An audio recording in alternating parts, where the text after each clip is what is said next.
this version of the story, Tom and Myrtle are very sympathetic characters. How much of that was the script, and how much of that was you guys deciding that that's kind of how you wanted to play it? Well, movie making is everybody weighing in together. You know, it's the script, it's Baz, it's all of our input, it's every aspect put together.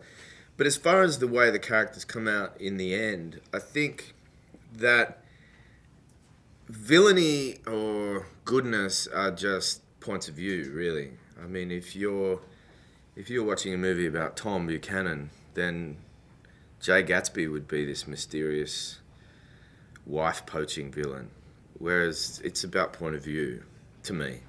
So Tom becomes this obstacle to the love story that you want to see. I think that scene where Myrtle is waiting, sees Tom's car arrive, but for the first time ever thinks that that's Tom's wife. It's actually Jordan in the car. But I felt so heartbroken shooting that scene for her because of just, you know, she's so trapped in. Fitzgerald had this quote, "Sometimes I don't know if I'm real or whether I'm a character in one of my novels."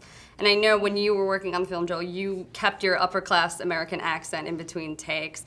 Do you ever struggle to figure out, you know, where you begin and where your character ends? I think, no, not really. At least not. I don't. I'm not that deluded where I'm not a method actor. I sort of work from the outside in rather than the inside out. So I never get lost. But I think sometimes it's easy to feel those feelings that your character feels. Without trying to sound ridiculously oddball about it, is trying to find yourself in the character in a way that, or vice versa, but strangely the converse of finding yourself in that personality and where that meets in the middle in some way so that it feels sort of seamless in a way if you can. The concept of being sort of enamored with the past and trying to relive it is a really important part of the book and the film, and Nick even tells Gatsby, you know, you can't repeat the past, but let's say you could, and you could go back and relive one experience you've had on a movie.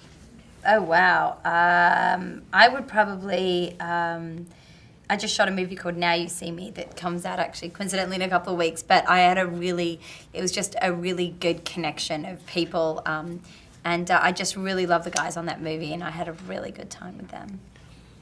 I think if I could really relive a moment, even though it's burnt on my brain, when I first rolled up in Tunisia to the set of Star Wars in Tatooine, the exterior set of the water towers, and seeing C-3PO shimmering in the desert, in the Sahara Desert, and getting out of this four-wheel drive and seeing it, because I was such a huge Star Wars fan. It was like, you know, someone handed me my dream, really. Oh, wow.